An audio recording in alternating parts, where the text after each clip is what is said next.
संत रामपाल जी महाराज एक ऐसे महान संत जिन्होंने अपनी सतभक्ति, तत्व ज्ञान, करुणा और सेवा के बल पर समाज में नई मिसाल कायम की है। संत रामपाल जी महाराज की अगुवाई में उनके सभी सतलोक आश्रमों से समाज कल्याण के अद्भुत कार्यों ने समाज को सुनहरे भविष्य की एक नई उम्मीद दिखाई है। संत रामपाल जी महाराज से नाम दीक्षा लेने के बाद लाखों लोगों की लाइलाज बीमारियां जैसे कैंसर, एड्स आदि ठीक हुई। संत जी के ज्ञान से प्रेरित होकर उनके अनुयायियों ने लाखों यूनिट रक्तदान किया। संत जी ने लाखों बहन बेटियों का दहेज मुक्त विवाह करवाया।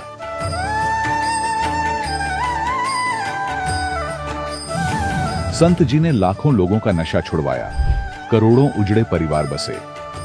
संत जी के आश्रमों में समागम के दौरान निःशुल्क नेत्र चिकित्सा, दंत चिकित्सा प्रदान की जाती है। संत रामपाल जी महाराज द्वारा समय समय पर पर्यावरण संरक्षण के उद्देश्य से बड़े स्तर पर वृक्षारोपण किया जाता है।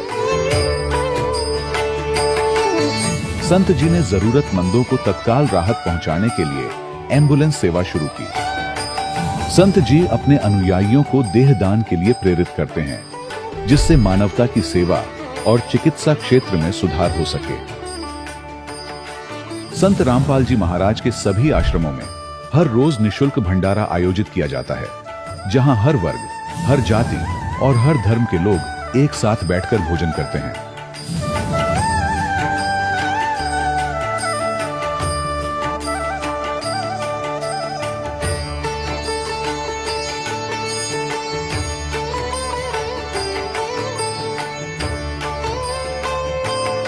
संत रामपाल जी महाराज के आश्रम में हजारों बुजुर्गों को सम्मान और प्यार के साथ जीवन जीने का अवसर मिलता है। उनके खाने, रहने और स्वास्थ्य की पूरी जिम्मेदारी संत रामपाल जी महाराज उठाते हैं। अनाथ बच्चों के लिए संत रामपाल जी महाराज के सभी आश्रम किसी वरदान से कम नहीं। यहाँ उन्हें शिक्षा, संस्कार और भविष्य के लिए बेहतर अवसर प्रदान किए जाते हैं। चाहे बाढ़ हो, भूकंप या महामारी, संत रामपाल जी महाराज और उनके अनुयायी हमेशा ही जरूरतमंदों के लिए सबसे आगे खड़े रहते हैं। कोविड महामारी के दौरान संत रामपाल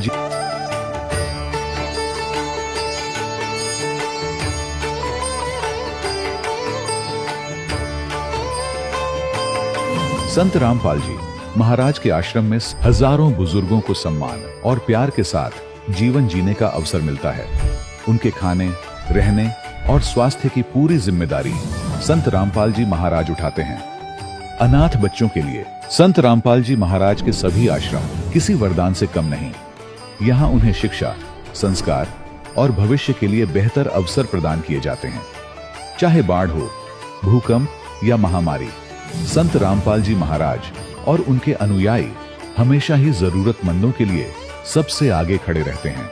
कोविड महामारी के दौरान संत रामपाल जी महाराज के आश्रमों से करोड़ों लोगों के लिए भोजन, दवाइयां और जीवन रक्षक सामग्रियां उपलब्ध कराई गई। चाहे गरीब की मदद हो या किसी शोषित और पीड़ित वर्ग के हक और सम्मान की लड़ाई, संत रामपाल जी महाराज ने हमेशा ही उनकी दबी आवाज को सरकारों तक पहुंचाया है और उन्हें उचित न्याय दिलवाने में अहम भूमिका अदा की है। समाज में आध्यात्मिक और सामाजिक मूल्यों के प्रति जागरूकता लाने में संत रामपाल जी महाराज हर कदम पर मानवता के सच्चे सेवक साबित हुए हैं। संत रामपाल जी महाराज का जीवन हमें सिखाता है कि सच्ची सेवा वही है जो निस्वार्थ भाव से की जाए।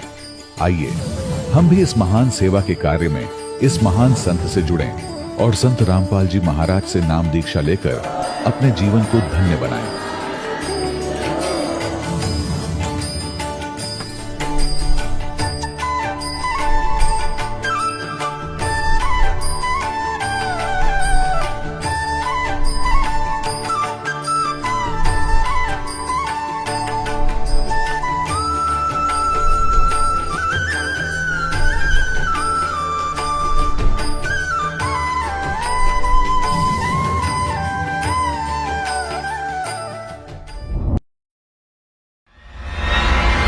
श्रद्धा का सबसे बड़ा इम्तिहान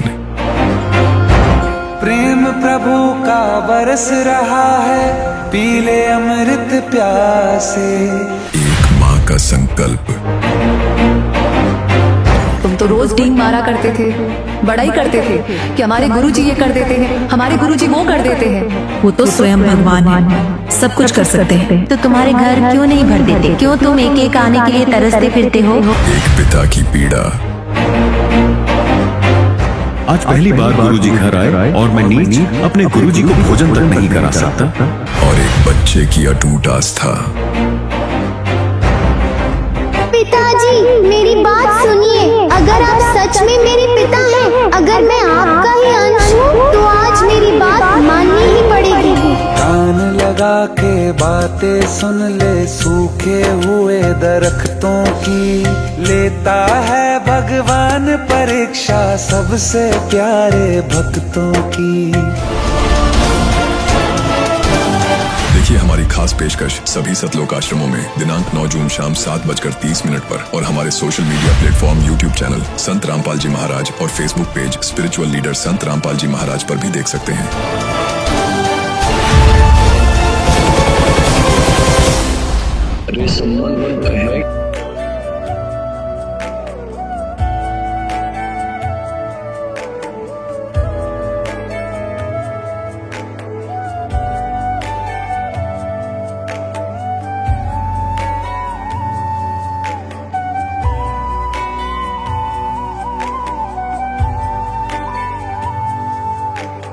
कौन ब्रह्मा का पिता है, कौन विष्णु की मां, शंकर का दादा कौन है, हमको दे बता। ये जानने के लिए कृपया सुनिए। जगत गुरु तत्वदर्शी संत रामपाल जी महाराज के अमृत वचन सर्व पवित्र धर्मों के पवित्र शास्त्रों के आधार पर। सत साहिब दर्शकों, जब कोई व्यक्ति सुख शांति की चाह में अपने धर्म में प्रचलित हर भक्ति साधना को अपनाता है, वर्षों तक पूजा पाठ करता है और अनेकों संतों की शरण में जाकर सुख की तलाश में भटकता है, लेकिन तमाम प्रयासों के बावजूद भी जब उसे कोई वास्तविक लाभ नहीं मिलता तो वो भीतर ही भीतर टूटने लगता है। दर्शकों, ऐसी ही कहानी थी जम्मू कश्मीर के रहने वाले रणधीर सिंह जी की। रणधीर सिंह जी ने अपने जीवन में न केवल सभी देवी देवताओं की भक्ति की, बल्कि निरंकारी मिशन, दादा भगवान फाउंडेशन और न जाने कितने अन्य पंथों का भी सहारा लिया। लेकिन अफसोस, इन्हें सभी जगह निराशा ही हाथ लगी। लेकिन दर्शकों, आज रणधीर जी का कहना है कि जब से मैंने संत रामपाल जी महाराज की शरण ग्रहण की है और उनके द्वारा बताए गए भक्ति मार्ग को अपनाया है, तब से मेरे जीवन में अद्भुत परिवर्तन आया है। अब न केवल मेरा बल्कि मेरे पूरे परिवार का भी जीवन पूरी तरह से बदल चुका है। दर्शकों, आखिर रणधीर जी ऐसा क्यों कह रहे हैं? आखिर संत रामपाल जी महाराज ने इन्हें ऐसी कौन सी जड़ी बूटी दे दी जिससे इनके सारे दुख और परेशानियां खत्म हो गईं? आखिर इसके पीछे की सच्चाई क्या है? आइए सुनते हैं रणधीर सिंह जी की कहानी, उन्हीं की जुबानी। सर नमस्कार। सत साहिब जी। सर क्या नाम है आपका? मेरा नाम रणधीर सिंह है। अब रणधीर दास है जब से गुरुजी की शरण में आए। सर संत रामपाल जी महाराज से नाम दीक्षा कब लिया आपने? मैंने इस दास पे गुरुजी की कृपा 14 जनवरी 2013 को हुई थी। उस दिन संत रामपाल जी महाराज से नाम दीक्षा ली थी। सर संत रामपाल जी महाराज से नाम दीक्षा लेने से पहले आपने क्या क्या साधनाएं की थी? सर ये कहा जाए कि मतलब कौन सी साधना करते थे, मेरे ख्याल उससे बेहतर ये होगा कि कौन सी नहीं करते थे। जब मैं बचपन से ही हमारे घर वालों ने, मेरे माता पिता ने, एक मंदिर था चंडिका माता का, वहाँ इस दास को चढ़ा दिया था और वहाँ से उनसे जो भेंट पैसे कुछ होते थे दे के वापस लिया था। तो पहले तो चंडी माता का पूजा करते रहे। उसके बाद मेरे पिताजी ने ये जो है निरकारी मिशन से नामदान लिया और हमें भी दिलवा दिया। हम भी उसको जपते रहे, धन निरकार जी और तू ही निरकार, मैं तेरी शरण में। उसके बाद कुछ वहाँ भी जचा नहीं। उसके बाद क्या हुआ कि ये जो हैं बाकी जितने भी संत हैं जिनके होते थे वहाँ जाते थे।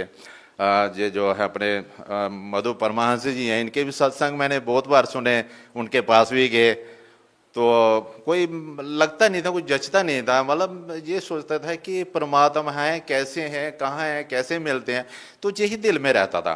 तो देवी देवताओं को मानना, ये करना, वो करना। एक बार क्या हुआ, मैं आपको ये बताना चाहूँगा कि ये 1998 की बात है। मतलब मेरे में भक्ति का जो था ना, देवी देवताओं का इतना वो खुमार जैसा हो गया था कि मैं ना, मतलब मुझे ऐसे पावर जैसी थी। मैंने 3 महीने कोई खाना भी नहीं खाता था, भक्ति में ऐसे लगा रहता था, ऑफिस जाना छोड़ दिया था। तो मुझे इतनी पावर जैसी थी, जो कोई कहता था वो सियाना है, उसके पास चलो, उसके पास चलो, उसके पास, तो कोई सियाना मेरे सामने नहीं आता था। मतलब वो दूर से भाग जाते थे, पता नहीं कौन सी चीज़ की चीज़ है।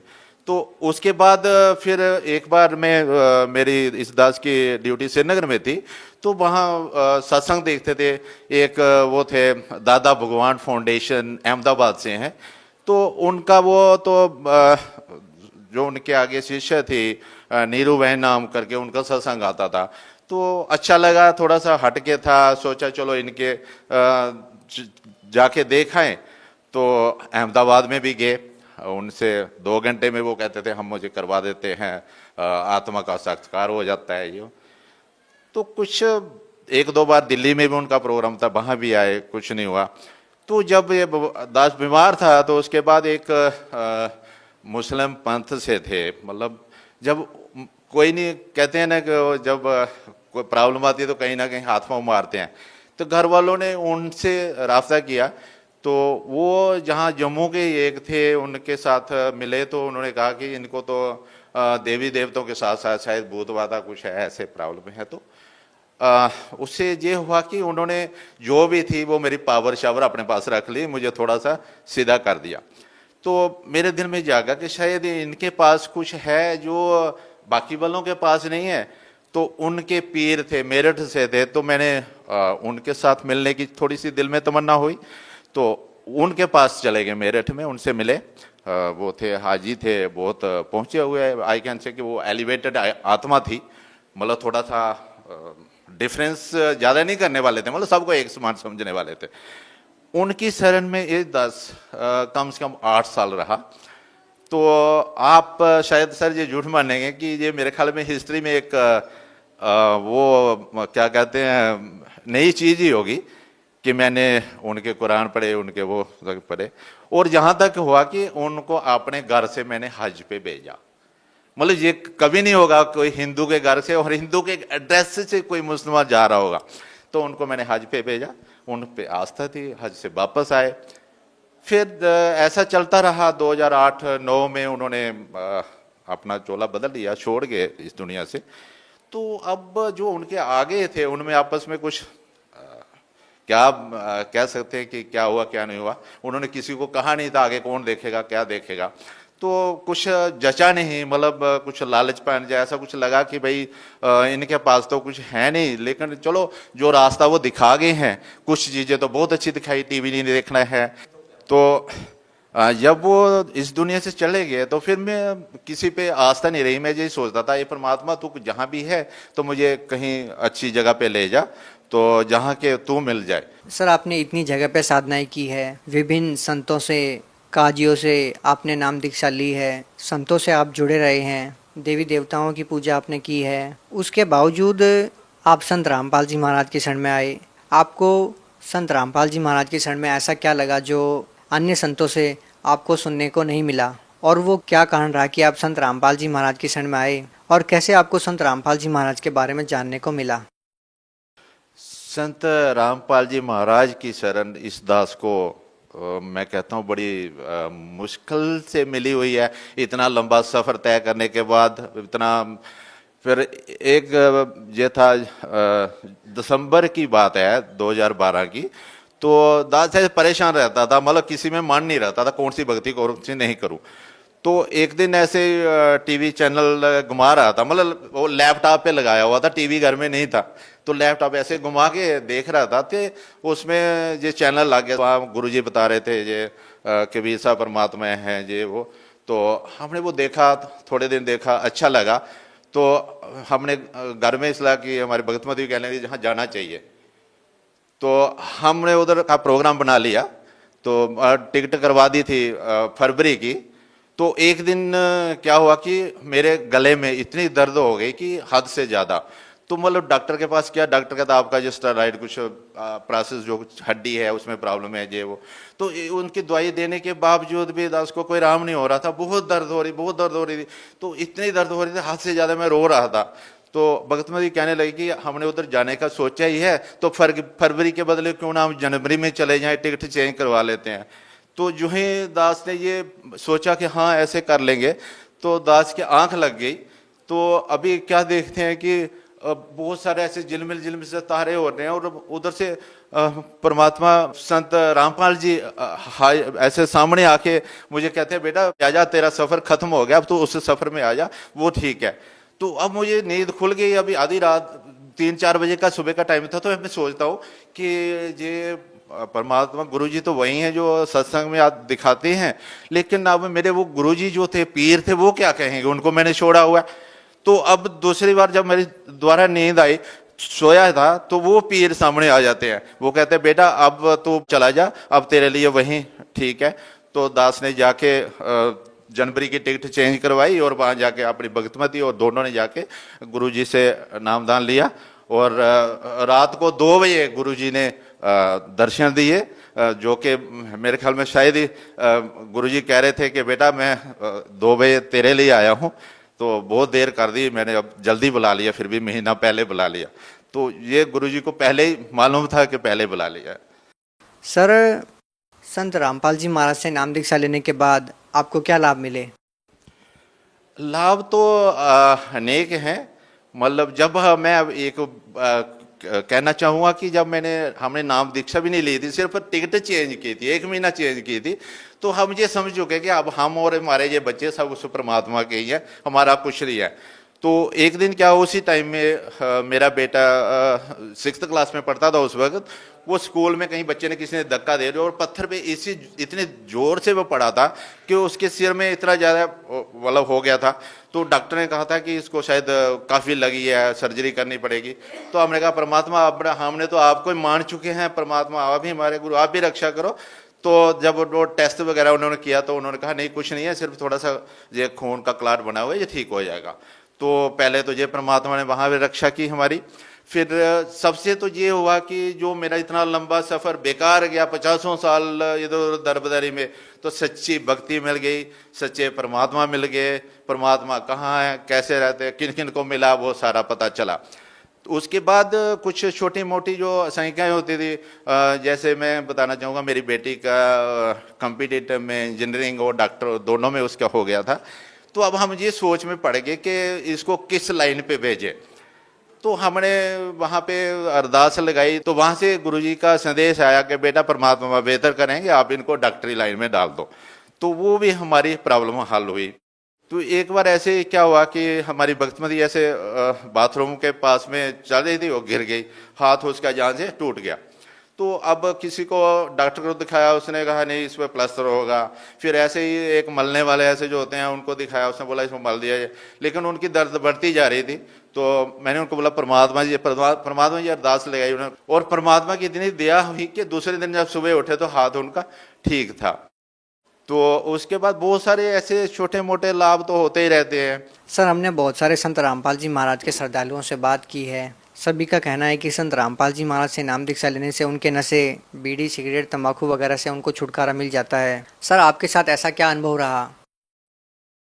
इसमें ऐसा है कि बाकी नशे तो कोई नहीं करता था दास, लेकिन मतलब जो था ये मांस खाना ये पहले था, लेकिन जब वो सोच लिया कि परमात्मा की शरण में जाना, तो वो ऐसे छूट गया मतलब कि जैसे कभी देखा ही नहीं है उसकी तरफ। सर, भगत समाज को क्या संदेश देना चाहेंगे? मैं भगत समाज को संदेश तो नहीं, एक प्रार्थना करना चाहूँगा कि परमात्मा जो हमारे रामपाल जी महाराज हैं, वो एक सबको सुधार करने आए हुए हैं। उनसे नशा मुक्ति करवा रहे हैं, लोगों को दहेज से छुड़ा रहे हैं, और मतलब जो शास्त्र विधि के अनुसार जो भक्ति है वो बता रहे हैं। तो सभी से यही प्रार्थना है कि आप रामपाल जी महाराज जी के दीक्षा लें और अपना जीवन सफल करें। जी बहुत बहुत धन्यवाद। सत साही। दर्शकों, अभी आपने सुने संत रामपाल जी महाराज से दीक्षा प्राप्त करके सुखी हुए भक्त के अनुभव। अब देखिए जगत गुरु तत्वदर्शी संत रामपाल जी महाराज के मंगल प्रवचन। अपने आत्मा अब क्या किया मालिक ने, के लीला करी जो 5 वर्ष के हो गए। एक दिन एक गंगा नदी के ऊपर घाट बना हुआ था स्नान करने के लिए, और वहां पर ये महर्षि एक स्वामी रामानंद जी थे। उस समय कबीर परमेश्वर जी 5 वर्ष का लीला करते हुए शरीर था उनका, तो उस समय 104 वर्ष के थे स्वामी रामानंद जी महर्षि, और वो बड़े बोलबाला था उनका। सब ये मानते थे कि महर्षि रामानंद जी जो हैं वेदों गीता पुराणों के मर्मज्ञ ज्ञाता हैं, और उन्होंने 1400 ऋषि बना रखे थे, प्रचारक उपदेशक। उनमें से एक अष्टानंद ऋषि था जो परमात्मा को आते हुए उसने देखा था सतलोक से, एक प्रकाश पुंजम रूप में, फिर बालक रूप दिखाई दिया था। वो भी उसी रामानंद ऋषि के शिष्य थे, और 1400 ऋषि बना रखे थे प्रचारक, जगह जगह जाकर प्रचार करते थे। इतने विद्वान, इतना बोलबाला स्वामी रामानंद जी का था। रामानंद जी सुबह सुबह स्नान करने के लिए उस गंगा घाट पर जाते थे ब्रह्म मुहूर्त में। गर्मियों का मौसम था। परमात्मा जाकर के कबीर जी उन पौड़ियों में लेट गए। रामानंद जी अंधेरे में नीचे जा रहे थे स्नान करने के लिए, पौड़ी उतर रहे थे। परमात्मा के सिर में उनकी खड़ाऊ लग गई रामानंद जी की। जैसे बालक रोया करते हैं वो लीला रोने की करी। एकदम रामानंद जी झुक गए। किस बालक का चोट लगी, क्यों साधु संत बड़े दयालु होते हैं। एकदम नीचे को झुका, अको किसी बालक का चोट लगी। एकदम नीचे झुके तो उनके गले में एक कंठी थी। कंठी बोलते हैं, एक कंठी होती है तुलसी के लकड़ी के, एक मनका होता उसमें, एक मणिया, और वो धागे से बांधकर अच्छी लटकाते नीचे तय की, अच्छी लंबी, यानी आसानी से काट लेना हो, जब उसने निकाल दे फिर पैर ले। ऋषि जी बड़े बड़े जटा रखाया करते थे। तो वो कंठी जो थी वह धागे में एक मन का डला हुआ, वो क्या होती है, वो ये पहचान होती है कि ये वैष्णव उपदेशी, ये उपदेशी है और वैष्णव परंपरा से है। तो वो जब नो झुके एकदम रामानंद जी, उनकी वह कंठी निकल गए और कबीर जी का गलगी गले में। अंधेरा था। रामानंद जी ने तो सिर्फ ये पूछा, कहा कि बेटा रो ना, रो मत बेटा, धोखे से मेरा पैर लग गया तेरे, और राम राम बोल बेटा, राम राम बोल। राम के नाम ते सुख होता है, दुख दूर होते हैं। अब कबीर साहब चुप हो गए। अब रामानंद जी ने सोचा किसी का बालक होगा, रास्ता भूल के आ गया। कहा बेटा तू यहां बैठ जा, मैं स्नान कर लेता हूं, तुझे तेरे घर भिजवा दूंगा और चिंता ना कर। रामानंद जी तो स्नान करने लग गए। वो वहां से अंतर ध्यान हुए और अपने वो मुंह बोले माता पिता की झोपड़ी में आके विश्राम किया। अब उधर से रामानंद जी स्नान करके बाहर आए तो देखा बालक है नहीं। इधर उधर देखा, एक दो से पूछा कि यहाँ एक बच्चा था, अगले हमने नहीं देखा। तो रामानंद जी ने सोचा भाई चला गया होगा बालक, उजाला अंधेरे में तभी चल गया होगा, रोशनी होगी है, चला गया होगा। बात उसका ध्यान से उतर गई। अब परमात्मा ने क्या किया, स्वामी रामानंद जी का शिष्य ऋषि एक विवेकानंद नाम का, अपने अक्षेत्र में जहां उसका अक्षेत्र बांट रखा था 1400 ऋषियों में से एक उसका भी अक्षेत्र था। तू यहां प्रचार करेगा, ये इनको तू समझाएगा, इनकी शंका समाधान करेगा। तो सत्संग कर रहा था। कबीर साहब भी जा बैठे वहां। कबीर साहब जा बैठे तो जब उसने प्रसंग शुरू किया कि विष्णु जी सर्वेश्वर हैं, इनके कोई माता पिता नहीं, सर्वेश्वर हैं, यही 3 रूप धारण करके सब कार्य करते हैं। ये कभी रजगुण ब्रह्मा बन जाते हैं, कभी तमगुण शिव बन जाते हैं। ये सब के जनक हैं, महेश, ये सब देवों के देव हैं, अजरो अमर हैं, इनके कोई माता पिता नहीं है। जब उसने वो शिव पुराण की कथा कह सुन ली, भगवान विष्णु के ऊपर उसने प्रसंग चलाकर सत्संग किया, तो परमात्मा खड़े हुए और पूछा कि हे स्वामी जी, मैं आपसे कुछ शंका का समाधान चाहता हूं। अब सारे श्रोता बैठे। अब विवेकानंद जी ने कहा, क्या बोल बेटा, क्या पूछते हो? आपने ये कहा कि विष्णु जी का कोई माता पिता नहीं, अजरो अमर हैं, सर्वेश्वर हैं, इनसे ऊपर कोई परमात्मा नहीं है। तो मैंने एक दिन एक ब्राह्मण कथा कर रहा था शिव पुराण में, रुद्र संहिता के अंदर 5वां, 6वां और 7वां अध्याय वो पढ़ रहा था। उसमें मैंने सुना कि उसमें लिख रखा है ऐसे ऐसे कि काल रूपी ब्रह्म से और दुर्गा के संयोग से विष्णु की उत्पत्ति हुई। अब देखियो जरा उसमें, मैं तो खैर पढ़ा नहीं, ऐसा है। अब ब्राह्मण ने पढ़ा, न्यों का न्यों पाया। कहते हैं, राज तजना सहज है, सहज तरिया का ने, और मान बढ़ाई ईर्षा, दुर्लभ तजना ये। अरे इनके छोड़े बिना भगवान नहीं मिले, ना तो बनाए जाओ बात। आंखों पड़ पड़ा कर उनका बोला, अरे झूठ बोलता है, ऐसा इसमें कुछ नहीं है। उसको पता था सारे अशिक्षित बैठे हैं। और कहने लगे, उस विषय को बदल दिया, विषय को बदल कर कहने लगा, तूने किसी से नाम ले रखा, ये तिलक विलक लगा रखे हमारे जैसे? परमात्मा ने कहा कि हाँ, मैंने नाम ले रखा है, दीक्षा ले रखी है। किससे ले रखी है? विवेकानंद जी बोले कि जिससे आपने ले रखी है। अच्छा, तू कौन है, तेरी क्या जाति है? अब परमात्मा तो बोल नहीं पाए। श्रोता ही कहने लगे, ये तो नीरू का लड़का नहीं है, दानक का, जुलाहे का। नीरू जुलाहे का पुत्र है ये। इसकी तो आदत है, जहां भी जाता है छेड़छाड़ करे बिना नहीं टिकता। और विवेकानंद कहता है कि अच्छा, ये जुलाहे का लड़का, और क्या कहता है, तू मेरे गुरुजी से उपदेश ले रखा है? हाँ जी, आप जिस गुरुजी से आपने उपदेश ले रखा है, उसी से मैंने ले रखा। देखो रे श्रोताओं, देखो भाइयों, कितना झूठा और कपटी है ये, है ना पाखंडी। कैसी झूठ बोल रहा है, ऐसे ही पुराणों के बारे में झूठ बोल रहा है ये। मेरे गुरुजी पता तूने कौन है? वो कहता है विवेकानंद परमात्मा से।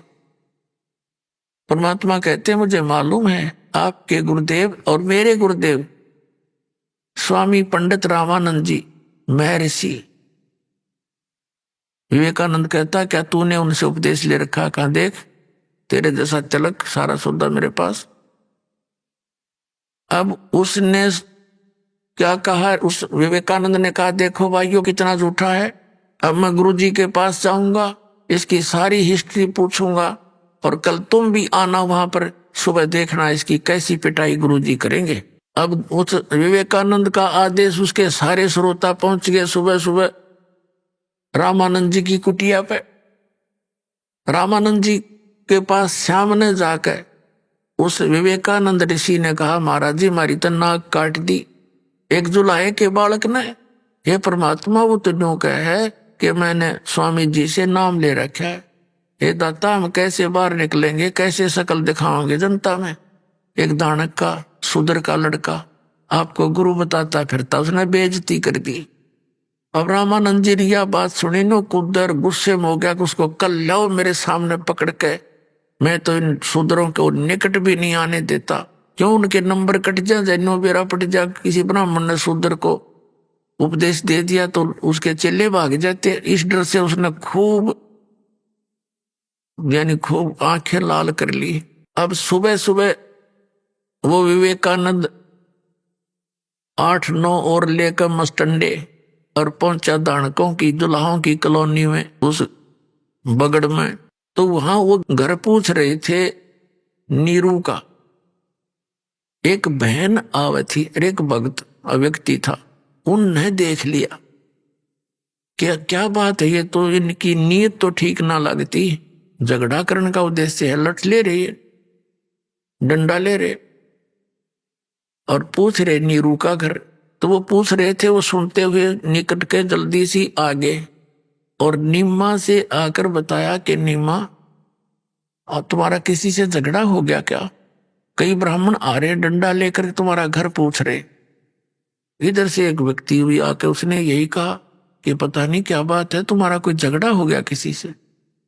और नीमा समझ गई कि यो कबीर किसी ने छेड़छाड़ का है बाबना ने, और ये पहला छेड़ा छड़ी करें जाया करते, किसी को जाकर छेड़ दे कह देते सच्ची, और सच्ची का फिर दुख होया करे। तो कई उलाने आया करते दिन दिन में। नीमा के वह भी तंग हो रही थी। अब उसको पता था कि वो कल फिर किसी न किसी के साथ इसने छेड़छाड़ की होगी। राज तो ये मारने कूटने पा के डंडे ले रहे थे। तो उसने क्या किया, अपने बच्चे को, यानी अब बच्चा ही मानती थी वो, तो कहा झोपड़ी में सोए थे, वो तो वक्त जा लिया उठा के और कहा बेटा तू झोपड़ी के पीछे बैठ जा और उस लेट जा तू यहाँ पर। उसके ऊपर कपड़े डाल दिए पुराने पुराने से बेकार से, और बोलिए ना जब तक मैं ना कहूं। कहा अच्छा माता जी। अब वो इतने में पहुंच गए वह विवेकानंद और उसके समर्थक सपोर्टर, और वो जाते कहने लगे वो कहाँ है तेरा पुत्र नीमा, कहाँ है तेरा बेटा? वो कहने लगी जी क्या बात होगी, अग बात का तो वहां पता चलेगा गुरुजी के पास। वो कहती है जी मैं धमका दूंगी मेरे बेटे ने, आज के बाद कुछ नहीं कहेगा तुम्हारे को। नहीं नहीं अब तो वहीं फैसला होगा। अब वो माई तो एक तरफ धक्का दे दिया और बढ़ गए झोपड़ी में, पटक ठाठा के नो लठा डंडा गेला हाथ लाऊं तो वो फिर दानक बन जा। पंडित जी थे, लठा गेला डंडा गेला नो रजाई उठा उठा देखे, पलंग वह चारपाई सी थी वह उथल दी। अब और वो नो पूछा जी बात तो बता दो। नीमा ने पूछा जी कोई कारण तो बता दो, क्या गलती कर दी मेरे बेटे ने? अब परमात्मा ने सोचा ये माई ने घना दुखी करेंगे, तो बाहर निकल कर उस गोदड़ गाभे में तो बाहर कपड़े थे खड़े हो गए और कहने लगे रे विवेकानंद आजा झोपड़ी के पीछे खड़ा हूं मैं। अब माई ने ना सोची देख निकम्मा यू क्या करे। अब वो तो भाग कर गई, आवाज सुनते ही पकड़ लिया। अब वो जब लेकर चलने लगे परमात्मा को, नीमा लपट गई अपने बच्चे का नो पकड़ के छाती से। उन निकम्मा ने उसका इतने डंडे मार दिए, बेहोश कर दी। फिर पता लगा नीरू भाग गया, आया क्या क्या आवाज होगी, क्या बात, क्या शोर मच रहा है। वह बेहोश पड़ी, बच्चे को लेकर जा रहे हैं। भाग कर उसने भी छुटवाने की चेष्टा की, उसके भी कई लठ मार दिए, वो भी अचेत हो गया और उसको ले गए। पुण्यात्माओं देवी पुराण में लिखा है 414 पृष्ठ पे कि दो सतयुग त्रेता द्वापर में राक्षस कहे जाते थे, वो कलयुग के ब्राह्मण है। एक बार देखा है दुखदेव ब्राह्मण पे दिख गया। ये देखिए देवी पुराण, श्रीमद देवी भागवत पुराण, गीता प्रेस गोरखपुर से प्रकाशित है। और इसके कौन है संपादक? हनुमान प्रसाद पोदार, चिमनलाल गोस्वामी। ये गीता प्रेस गोरखपुर से प्रकाशित है, ये आपके समक्ष है। अब इसके 414 पृष्ठ पर आपको दिखाते हैं।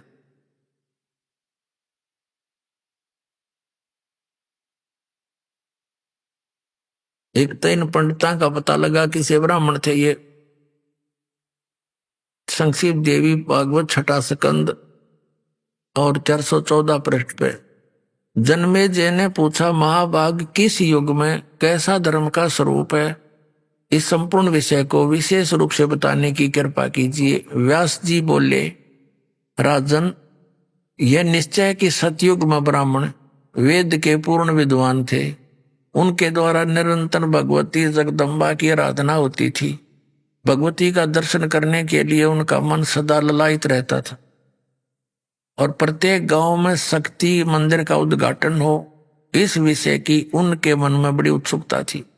अपनात्माओं एक तो इस पवित्र देवी पुराण के इस लेख से ये स्पष्ट हो गया कि ब्राह्मण, सतयुग के ब्राह्मण विद्वान किसे थे? ये नौकेन के द्वारा देवी की पूजा होया करती।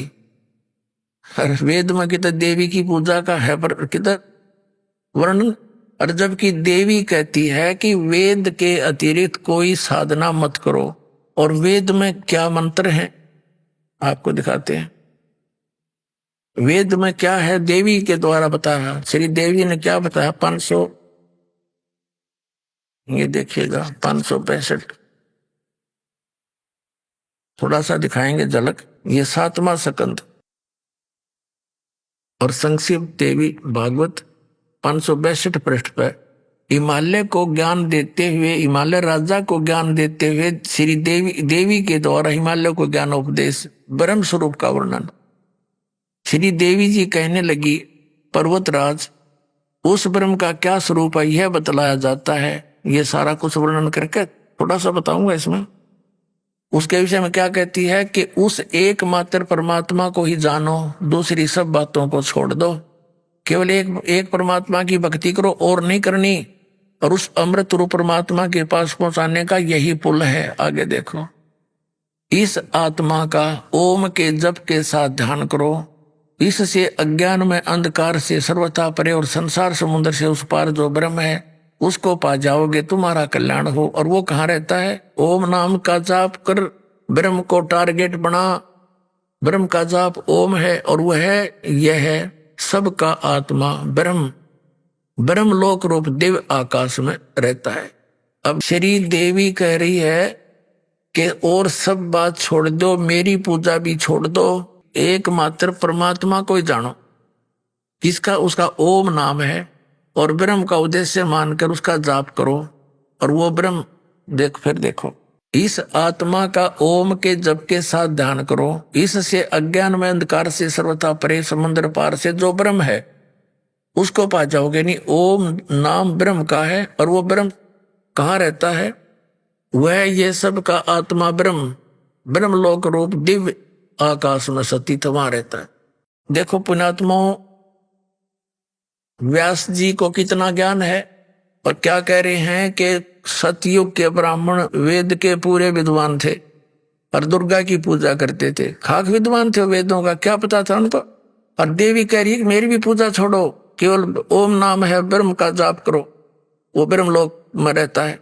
और फिर वेद देवी ने यह भी स्पष्ट किया है, ये देखिए 571 पृष्ठ पर दिखाते हैं कि वेद के अतिरिक्त कोई साधना नहीं करनी चाहिए। देखिएगा ये 7वां स्कंद है, उसी में आगे चलकर देवी ने क्या बताया है।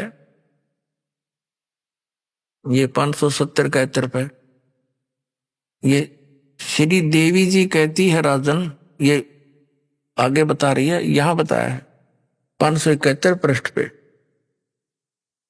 कहा कि वेद में कहे गए धर्म का परित्याग करके जो अन्य धर्म का अवलंब करते लेते हैं, राजा को चाहिए कि उन अधर्मी व्यक्तियों को अपने राज्य से निकाल दे। ब्राह्मण लोग उन अधर्मियों की से न बात करें और न उन्हें अपनी पंक्ति में बैठावें। शिव ने मोह में डालने के लिए इन शास्त्रों का प्रतिपादन किया है। इस जगत में तरह तरह के अन्य जितने शास्त्र हैं वे सभी श्रुति और स्मृति के विरुद्ध होने के कारण तामसी कहे हैं। उन शास्त्रों के नाम है वाम, कपाल, कौलक और भैरवागम। तो शिव ने मोह में डालने के लिए इन नकली शास्त्रों का प्रतिपादन किया। समझो, कहने का भाव ये है। अब क्या कहा है कि उनमें कहीं कहीं वेद अविरुद्ध अंश भी हैं। वेदज पुरुष उस अंश को ग्रहण कर लें तो कोई दोष नहीं। वेद से भिन्न अर्थ को स्वीकार करने के लिए द्विज सर्वथा अनधिकारी है। अतएव वैदिक पुरुष सम्यक प्रकार से प्रयत्न करके वेदों का ही आश्रय लें, यही शाश्वत धर्म है। अब बताओ, ये सतयुग के ब्राह्मणा ने ये नहीं पता कि वेदों में दुर्गा की पूजा को नहीं लिखी। और नो कहे व्यास जी के राजन सतयुग के ब्राह्मण वेद के पूर्ण विद्वान थे, दुर्गा की पूजा करते थे। वारे महर्षियों, और दुर्गा कहती है कि मेरी पूजा छोड़ दे, सब बातों को छोड़ दे, ओम नाम है उस ब्रह्म का जाप करो, और वो ब्रह्मलोक में रहता है। ये खाक विद्वान थे ऋषि, मैं ऋषि। अब देखो पुराणों में क्या लिखा है, आगे देखो। अब 414 पे संक्षिप्त देवी भागवत और छठा स्कंद हमने ये पढ़ लिया। जन्मेजय ने पूछा, महाभाग किस युग में कैसा धर्म का स्वरूप है? इस संपूर्ण विषय को विशेष रूप से बताने की कृपा करिए। व्यास जी बोले, राजन, यह निश्चय कि सतयुग में ब्राह्मण हर वेद के पूर्ण विद्वान थे और उनके द्वारा निरंतर भगवती जगदम्बा यानी दुर्गा की आराधना होती थी। भगवती का दर्शन करने के लिए उनका मन सदा ललायित रहता था। प्रत्येक गांव में शक्ति यानी दुर्गा का मंदिर उद्घाटन हो, इस विषय की उनके मन में बड़ी उत्सुकता थी। अपने आत्माओं ये मंदिरा का लठी ननगढ़वा रखे पंडिता ने, और सतयुग तक करते आ रहे। वेद में लिखा है केवल एक ओम मंत्र है। पवित्र श्रीमद् भगवत गीता जो है चारों वेदों का सारांश है, उसमें कहीं भी दुर्गा की पूजा का है कितने नामो निशान, और दुर्गा कहती है उसकी पूजा करो। अब आगे वो व्यास जी क्या कहते हैं, इसी 414 पृष्ठ देखो, जो हमारा प्रसंग है उसको लेते हैं। ये वही यहाँ क्या बताया है कि धर्म की यही सती त्रेता में रही, परंतु कुछ ह्रास हो गया था। सतयुग की जो सतीथि थी वह द्वापर में विशेष रूप से कम हो गई थी। राजन, उन प्राचीन युगों में जो राक्षस समझे जाते थे वे कली में ब्राह्मण माने जाते हैं, क्योंकि अब के ब्राह्मण प्राय पाखंड करने में तत्पर रहते हैं। दूसरों को ठगना, झूठ बोलना और वैदिक धर्म कर्म से अलग रहना कलयुगी ब्राह्मणों का स्वाभाविक गुण बन गया। अपने आत्माओं ये कंसेप्ट क्लियर करना जरूरी था। दास ने कह दिया कि ये ब्राह्मण, कलयुग के ब्राह्मण सतयुग में जो राक्षस होते थे उन कैसे हो गए, और उन्होंने ये कर्म इब करके दिखाया। क्या किया? बेरहमी से कूट छेद के उन नीरू और नीमा को पटकिए अपनी मान बढ़ाई के लिए, और बालक को घसीट कर ले गए। वहां उनके गुरु रामानंद जी बैठे थे कुटिया में, आगे पर्दा लगा लिया। श्रोता वो दर्शक गणे आगे ब्राह्मण के भी ये पता करेंगे झूठा कौन है, और विवेकानंद जानबूझ के बुला के ले गया। तेरी फिर इज्जत रह जाएगी हमारे गुरुजी की, वो उस विषय को भूल जाएंगे ये लोग। अब झोंपड़ी में रामानंद जी अंदर बैठे हैं, कबीर परमेश्वर 5 वर्ष के बालक बाहर खड़े हैं। बीच में पर्दा डाल दिया गेट के ऊपर, ये दिखाने के लिए मैं तो शूद्रों का सुबह सुबह दर्शन भी नहीं करता। रामानंद जी ने पूछा, तेरी जात क्या है और तू किस भगवान की भक्ति करता, तेरा पंथ क्या है? अब देखो वो परमात्मा हमारे लिए कितने दुखी हो रहे हैं। 1-2 कौड़ी का जीव रामानंद, उसके आगे ऐसे खड़े परमात्मा हाथ जोड़ के, जैसे एक सुयोग्य शिष्य को अपने गुरु जी के सामने व्यवहार करना चाहिए, ऐसे खड़े हैं परमात्मा। तो क्या कहा? अब क्या वार्ता होती है? आदरणीय गरीबदास साहिब जी ने अपनी वाणी में कितनी अच्छी चित्रित की है। आडा पर्दा लाए कर रामानंद बूजंत, दास गरीब कुलंग छवि अदर धार को दंत। झोपड़ी के अंदर पांव पटके गुस्से में जैसे मृग कूदा करे नो, और नो क्या प्रश्न किया, कौन जात कुल पंथ है, कौन तुम्हारा नाम है, दास गरीब आधीन गति ही बोलत है बलि जाऊं मैं।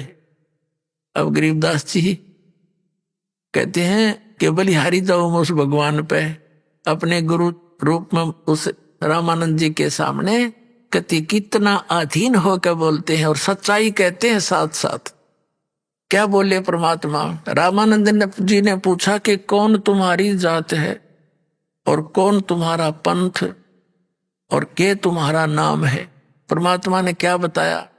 जात हमारी जगत गुरु और परमेश्वर है पंथ, दास गरीब लिखत पढ़े मेरा नाम निरंजन कंत। है मेरी जात पूछते हो तो मैं जगत गुरु हूं, और मेरा पंथ पूछते हो मैं परमेश्वर का पंथ है मेरा एक ईश, जिसको सरपुरुष कहा है। गीता जी अध्याय नंबर 15 के श्लोक 16 और 17 में 3 पुरुष हैं, सरपुरुष, अक्षर पुरुष, परम अक्षर पुरुष।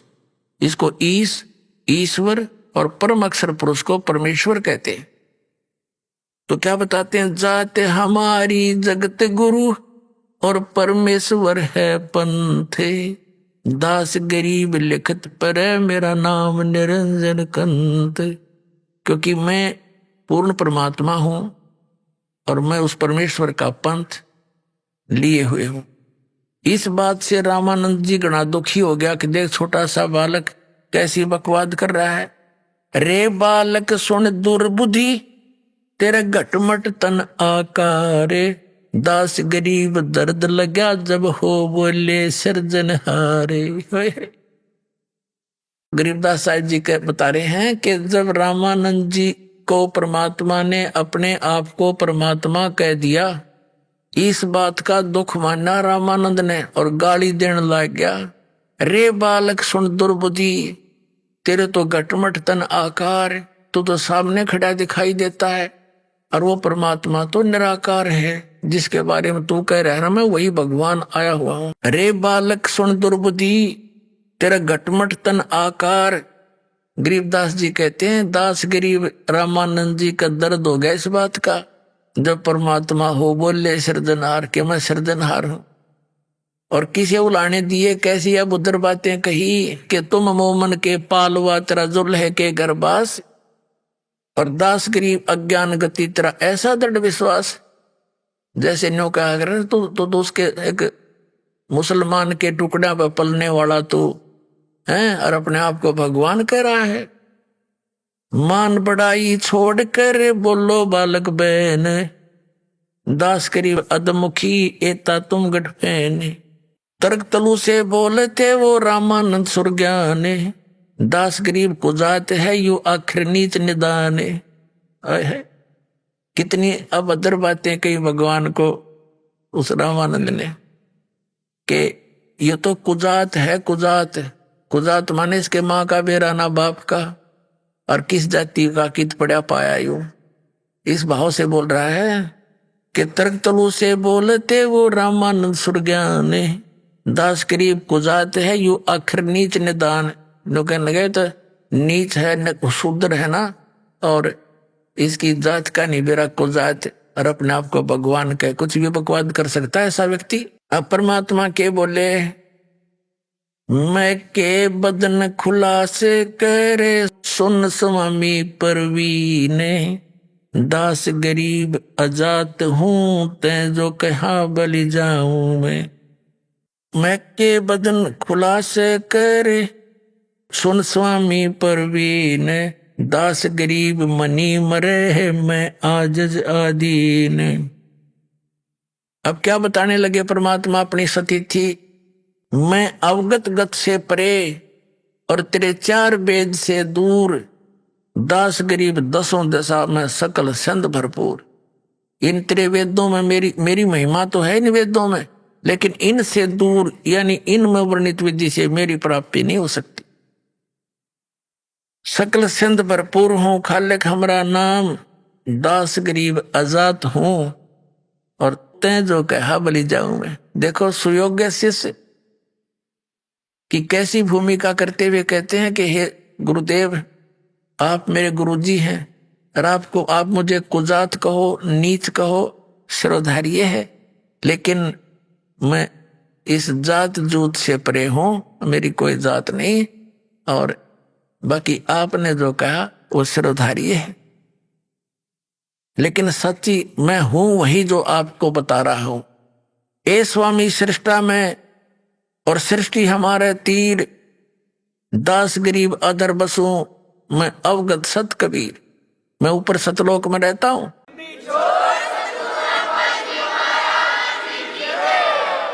सुन रामानंद राम में और मैं बावन नरसिंह, दास गरीब सर्व कला मैं व्यापक सर्वंग।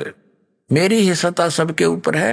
और सुन रामानंद राम में और मैं बावन नरसिंह, ये नरसिंह बनकर मैं ही आया था, प्रहलाद को बचाया था और नाम विष्णु का, मैंने विष्णु रूप धारण कर लिया, क्यों विष्णु का पुजारी था, राज्य हो जाएगा बालक। कहते हैं सुन रामानंद राम मैं, और मैं बावन नरसिंह, दास गरीब सर्व कला, मैं व्यापक सर्वंग। फिर क्या बताते, ए स्वामी सृष्टा में, और सृष्टि मेरे तीर, दास गरीब अधर बसूं, अवगत सत कबीर। अब रामानंद जी ने सोचा इतना कॉन्फिडेंस से यू बालक बोल रहा है, इसने तो बात बढ़ा दी। फिर कहने लगा मैं पहले अपनी कुछ पूजा कर लेता हूं, तू बैठ जा एक तरफ। पर्दे के पीछे से बात हो रही है ये। अब वो पर्दे से पीछे कहने लगा मैं थोड़ी पूजा कर लूं, अपनी नित्य नियम कर्मकांड करता था वो। और परमात्मा बाहर खड़े रहे। रामानंद जी क्या कर रहे थे, जैसे भगवान विष्णु की एक काल्पनिक मूर्ति बनाते थे। वो कर्मकांड बाहर मूर्ति पूजा से नहीं करते थे, लेकिन मूर्ति की कल्पना करते थे, अभ्यास कर रखा था। ध्यान में बैठते ही मूर्ति दिखे विष्णु भगवान की। और वो कर्मकांड में क्या होता है कि प्रतिदिन उसको नहाते हैं, मूर्ति को स्नान कराते हैं। तो ऐसे प्यारे ढंग से जैसे श्रद्धा बनाए रखने के लिए गंगा जल लाए हो रामानंद जी, जैसे कल्पना होती है सौपन सा। और फिर क्या किया, सारे कपड़े उतार दिए मूर्ति के। कर्मकांड केवल मानसिक पूजा कर रहा था, मानसिक। कपड़े उतार दिए सारे, और फिर उनको नवाया। नवा के फिर सारे कपड़े पहना दिए, तिलक लगा दिया, और मुकुट रख दिया भगवान श्री कृष्ण विष्णु जी के सिर पे। अब फिर क्या देखा कि भगवान के गले में कंठी नहीं है, वो माला नहीं। अब मुकुट रखने के बाद उस दिन मुकुट नहीं उतार सकते, अगले दिन उतरे वो, नहीं तो पूजा खंडित। और माला नहीं डली भगवान के गल में तो पूजा अधूरी, फिर खंडित। इसलिए रामानंद जी ने सोचा इस माला को उठा के और मुकुट के अंदर से डाल दूं। वह डालने की चेष्टा करने लगा तो मुकुट में फंस गई, वह आगे ना गई। तो रामानंद जी इतना चिंतित हो गया कि हे भगवान, आज मेरे से कौन सी गलती बन गई। हे परमात्मा, जिंदगी में पहली बार मेरे से भूल लगी, आपके गले में आपका श्रृंगार रह गया दाता। इतना चिंतित हो गया, आज कौन सी भूल पड़ गई। हे भगवान, बुढ़ापा आ गया, कदे बड़ी बड़ाई पूजा बिगड़ जाए, मेरी भक्ति नाश हो जावे। अभी आपने सुने संत रामपाल जी महाराज के मंगल प्रवचन। आइए अब सुनते हैं संत रामपाल जी महाराज से नाम दीक्षा लेकर सतभक्ति करके अद्भुत लाभ प्राप्त करने वाले अनुयायी के विचार। दर्शकों, जब कोई व्यक्ति शारीरिक सुख और मानसिक शांति की चाह में अपने धर्म में प्रचलित हर संभव भक्ति साधना को अपनाता है, वर्षों तक पूजा पाठ, व्रत उपवास, तीर्थ यात्राएं करता है और अनेकों संतों की शरण में जाकर सुख की तलाश में भटकता है, लेकिन तमाम प्रयासों के बावजूद भी जब उसे कोई वास्तविक लाभ नहीं मिलता तो उसके भीतर एक गहरी उलझन और निराशा जन्म ले लेती है। दर्शकों, कुछ ऐसी ही कहानी थी हरियाणा के रहने वाले महेंद्र कुमार जी की। महेंद्र जी ने अपने जीवन में सभी देवी देवताओं की भक्ति की, लेकिन अफसोस इन्हें हर जगह से निराशा ही हाथ लगी। लेकिन दर्शकों, आज महेंद्र जी का कहना है कि जब से मैंने संत रामपाल जी महाराज की शरण ग्रहण की है और उनके द्वारा बताए गए शास्त्रानुसार भक्ति मार्ग को अपनाया है, तब से मेरे जीवन में अद्भुत परिवर्तन आया है। आज मैं और मेरा परिवार वास्तविक सुख और मानसिक शांति की अनुभूति कर रहे हैं। दर्शकों, आखिर महेंद्र जी ऐसा क्यों कह रहे हैं? आखिर संत रामपाल जी महाराज ने इन्हें ऐसी कौन सी जड़ी बूटी दे दी जिससे इनके सारे दुख और परेशानियां खत्म हो गई हैं? आखिर क्या है इसके पीछे की सच्चाई? आइए सुनते हैं महेंद्र कुमार जी की पूरी कहानी, उन्हीं की जुबानी। नमस्कार सर। नमस्कार जी। सर, क्या नाम है आपका? मेरा नाम महेंद्र कुमार है जी। महेंद्र जी, कहाँ से आए हैं आप? मैं फरीदाबाद करुणानगर से आया हूँ जी। संत रामपाल जी महाराज की शरण में आने से पहले आप क्या भक्ति साधना करते थे? संत रामपाल जी महाराज जी की शरण में आने से पहले विशेष हम श्री कृष्ण जी भगवान की पूजा किया करते थे और मंगलवार के दिन हनुमान जी को प्रसाद चढ़ाया करते थे। सर, ये सब जो पूजा आप करते थे, इनका क्या आधार था? क्या आपने कोई गुरु बना रखा था? हमने ऐसे गुरु तो कोई नहीं बनाया था जी। जैसे घर में सभी देवी देवताओं की पूजा किया करते थे, उसी हिसाब से हम भी पूजा किया करते थे। तो सर, आप ये पूजा कर ही रहे थे, तो फिर आप संत रामपाल जी महाराज की शरण में क्यों गए? इसका एक विशेष कारण है भगत जी। मैं कुछ समय पहले जब हम गुरु जी से, सदगुरु रामपाल जी महाराज जी से जुड़े नहीं थे, तब श्री कृष्ण भगवान जी के यहाँ पे परिक्रमा लगाने के लिए जा रहे थे मथुरा में। और उस जाने के दौरान हमारा रास्ते में एक बहुत एक्सीडेंट हुआ, भयंकर एक्सीडेंट हुआ। उस एक्सीडेंट में मेरा पैर कट गया और मेरे मामा जी थे वो वहीं पे उसी जगह उसी टाइम ख़त्म हो गए। उससे मेरे दिल को बहुत ही दुख हुआ और मेरी बिल्कुल आस्था हट गई। और उसके बाद में किसी में भक्ति करने की रुचि नहीं रही थी। और हमारे घर में फिर हमारे पापा जी धार्मिक प्रवृत्ति के थे और हमारे पापा जी ने फिर गुरुजी बनाए थे सदगुरु रामपाल जी महाराज। और उन्होंने फिर ज्ञान समझाया, तो हम भी ज्ञान समझा हमने गुरुजी का, सदगुरु रामपाल जी महाराज जी का, और फिर हमने ज्ञान लिया, नाम दीक्षा ली सदगुरु रामपाल जी महाराज जी से। तो सर, संत रामपाल जी महाराज से नाम दीक्षा लेने के बाद आपको क्या लाभ मिले?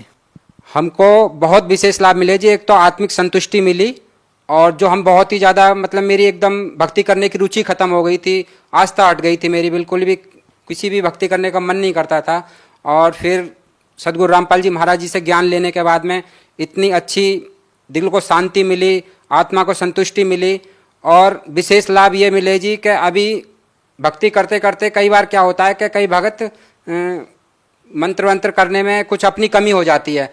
परमात्मा कहते हैं कि सतगुरु के दरबार में कमी काई की नाए, हंसा मौज न पावता चूक चाकरी माए। तो अपनी कमी की वजह से कई बार भक्तों के ऊपर कुछ परेशानी आ जाती है। तो उसी का कुछ परिणाम मेरे साथ हुआ कि मैं बीमार हो गया। मेरा पैर जो कटा हुआ था उसमें एक रॉड पड़ी हुई थी और वो रॉड उसमें पस पड़ गया। तब मैंने डॉक्टर से दवाई कराई, तो डॉक्टर ने कहा कि भाई आपको तो इसमें बोन टीबी हो गई, हड्डी की टीबी हो गई है। तब हमने डॉक्टर से कहा तो अब क्या होगा? तो उन्होंने कहा कि भाई इसके लिए आपको कम से कम 6 महीने दवाई खानी पड़ेगी, और हो सकता है ठीक हो भी, और हो सकता है पैर और भी काटना पड़े।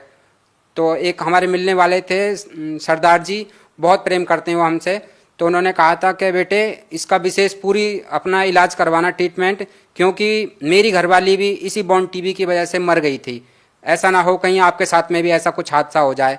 तो हमें तो विश्वास था और हमने परमात्मा सदगुरु रामपाल जी महाराज जी से प्रार्थना करी कि सदगुरुदेव दास के ऊपर ऐसे ऐसे परेशानी आ गई है। और तो गुरु जी ने कहा बेटा भक्ति करो, सब ठीक हो जाएगा। और मालिक के बस ये वचन थे। परमात्मा कहते हैं सदगुरु रामपाल जी महाराज के संत वचन पलटे नहीं और पलट जाए ब्रह्मांड। मालिक सदगुरु रामपाल जी महाराज जी का इतना ही कहना था कि मेरे को उसी दिन से आराम हो गया और 1 हफ्ते के अंदर मैं हॉस्पिटल से छुट्टी लेके आ गया और मैंने कोई दवाई नहीं खाई और कोई भी ट्रीटमेंट नहीं कराया। और मेरे पैर की जो डॉक्टर कह रहे थे कि आपको बोन टीबी हो गई है, हड्डी की टीबी हो गई है, और इसके लिए कम से कम भी नहीं तो 6 महीने दवाई जरूर खानी पड़ेगी। और वो मालिक की दया से, सदगुरु रामपाल जी महाराज जी की दया से बिल्कुल ठीक हो गई। सर, इसका इलाज आपने कहाँ करवाया था? कौन सा डॉक्टर ने आपको ये कहा था? ये हमारे फरीदाबाद में है जी, बहुत बढ़िया माना हुआ हॉस्पिटल है, सर्वोदय हॉस्पिटल, सेक्टर 19 में पड़ता है जी। वहाँ पे कराया था। उसके बाद में वहाँ से उन्होंने कह दिया था कि भाई अब आपका कोई इसमें वो नहीं है, इसका तो बहुत ज़्यादा काम खराब हो गया है, आप ऐसा करो घर पे जाओ और घर पे ही जाके अपना ट्रीटमेंट कराओ, क्योंकि उन्होंने कह दिया था कि शायद अब ये मेरी ठीक होने वाली नहीं थी। तो उसके बाद में फिर हम यहाँ पे अपने पास में पड़ोस में एक जनक हॉस्पिटल है, उसमें भर्ती हुए थे। फिर उन्होंने कहा था कि करीब 6 महीने दवाई चलेगी आपकी और हो सकता है ठीक हो जाए। तो वहाँ पे हमने मुश्किल से 1 हफ्ते दवाई कराई थी। 1 हफ्ते में परमात्मा से प्रार्थना करने के बाद में, सदगुरु रामपाल जी महाराज जी से प्रार्थना करने के बाद में, और दास की बिल्कुल ठीक हो गई ये बोन टीबी, और अब मैं बिल्कुल ठीक हूँ जी। सर, यहाँ पर एक बड़ी विचित्र बात देखने को मिल रही है, क्योंकि सर साइंस का ज़माना है और आज के टाइम इस आधुनिक युग में लोगों का इन बातों पर विश्वास करना कि जैसे आपने बताया कि संत रामपाल जी महाराज ने आपको कहा कि ठीक हो जाएगा, और उसी पल से आपको उस बीमारी में राहत मिलना शुरू हो गई और 1 हफ्ते के अंदर आपकी सारी हुई बीमारी दूर हो गई। तो सर, आज के इस आधुनिक युग में आज के जो लोग हैं, क्या वो इस बात को स्वीकार करेंगे? आप उनको कैसे समझाएंगे, या सर क्या कहना चाहते हैं? बिल्कुल स्वीकार करेगा जी। परमात्मा जो भी काम करते हैं, परमात्मा की वचन में शक्ति होती है। जिस प्रकार से हर ऊपर वाला उसको शक्ति देता है, जैसे कि आज हमारे प्रधानमंत्री हैं, वो अगर कह दें कि यहाँ से रोड बन जाए तो उसी दिन रोड बनना शुरू हो जाता है। और जो संत होते हैं वो पूर्ण परमात्मा के भेजे हुए अवतार होते हैं, और उनके द्वारा वही मतलब लोगों को लाभ दे सकते हैं। परमात्मा की शक्ति उनके अंदर होती है। और विशेष तो यही लाभ मिला जी। और घर में बहुत परमात्मा, जब मैं पहले शुरू में नाम नहीं लिया था हमने गुरुजी से, तो दास की आर्थिक स्थिति बहुत ख़राब थी। मैं एक दुकान पे, एक हमारे सरदार जी थे, मैं उनकी दुकान पे काम करने के लिए जाता था, तो वहाँ पे 100-200 रुपये का मतलब रोज़ काम किया करता था, क्योंकि पैर भी कट गया था, तो उसकी वजह से बहुत परेशानी थी। और मालिक से नाम लेने के बाद में परमात्मा ने इतनी दया करी, उसी साल, जिस साल मैंने नाम लिया था परमात्मा से, 6 महीने बाद मैंने अपनी एक दुकान खोली टेलर की।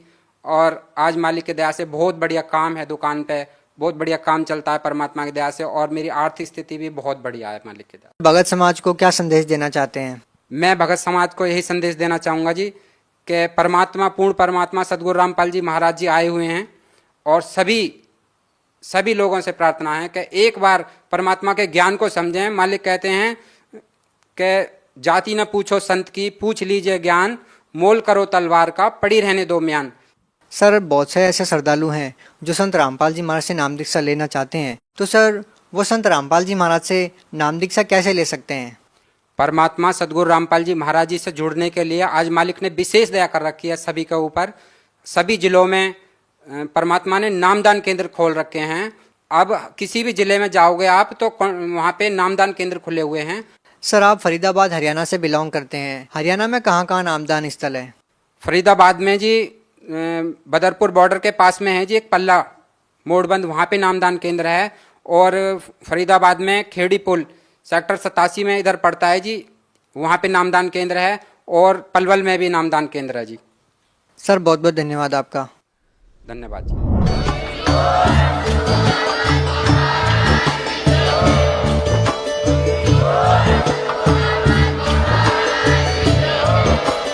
आप सुन श्रद्धा का सबसे बड़ा इम्तिहान। प्रेम प्रभु का बरस रहा है, पीले अमृत प्यासे। एक माँ का संकल्प। तुम तो रोज डींग मारा करते थे, बड़ाई करते थे कि हमारे गुरुजी ये कर देते हैं, हमारे गुरुजी वो कर देते हैं। वो तो स्वयं भगवान है, सब कुछ कर सकते हैं। तो तुम्हारे घर क्यों नहीं भर देते? क्यों तुम एक एक आने के लिए तरसते फिरते हो? एक पिता की पीड़ा। आज पहली बार गुरुजी घर आए और मैं नीच अपने गुरुजी को भोजन तक नहीं करा सकता। और एक बच्चे की अटूट आस्था। पिताजी, मेरी बात सुनिए। अगर आप सच में मेरे पिता हैं, अगर मैं आपका ही अंश हूँ, तो आज मेरी बात माननी ही पड़ेगी। कान लगा के बातें सुन ले, सूखे हुए दरख्तों की लेता है भगवान परीक्षा सबसे प्यारे भक्तों की। देखिए हमारी खास पेशकश सभी सतलोक आश्रमों में दिनांक 9 जून शाम 7:30 पर और हमारे social media platform YouTube channel संत रामपाल जी महाराज और फेसबुक पेज स्पिरिचुअल लीडर संत रामपाल जी महाराज पर भी देख सकते हैं।